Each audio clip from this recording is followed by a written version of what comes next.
Alright, so my plan for the base is to make a giant glass dome and a giant hole in the ground, and then make a big structure on the inside here, and also have like 3 other mini structures.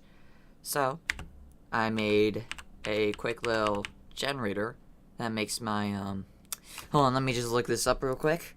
So it is a spindle torus, which basically means it kind of goes inside itself like this. But I also wanted it oval, so it had a 75 block in like diameter and 75 blocks up and down like this. So if I go back to my code, if I just keep on pressing this, you could see it gets smaller, smaller, smaller. Then you get up to this part. Now I still also have to generate the next part, like overnight, where it goes like dips down. So I can actually show you guys what it looks like. So this is pretty much what it looks like. It goes down and it comes up like this. And then it comes across down there.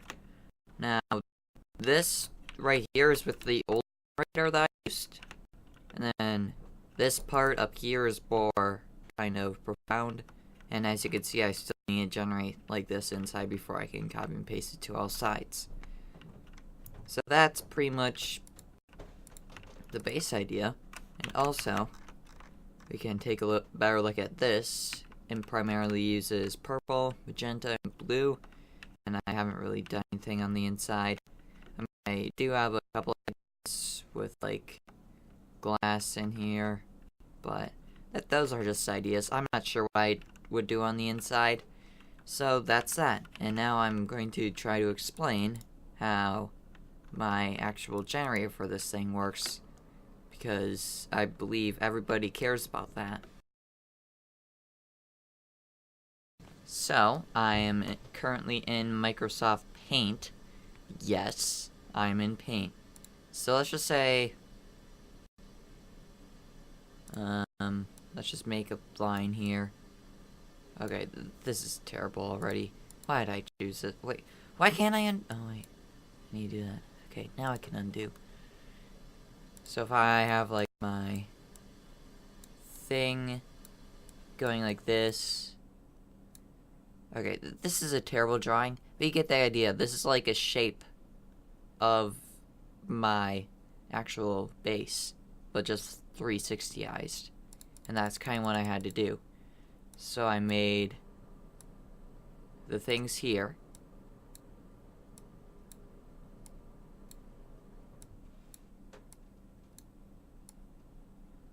Remember, this is all in an equation, so there's no like rough edges and stuff. So then I picked a point, let's just say like right here, and then I drew a circle around here. Like that. And I know there's a circle tool, but who cares? So then I drew a circle like that. So then I got a circle that looked like this, and that had squares going like this, that, this. Let's just cut this down in size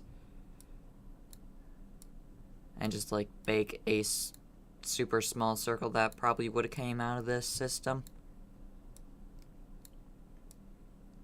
That's more easy to understand.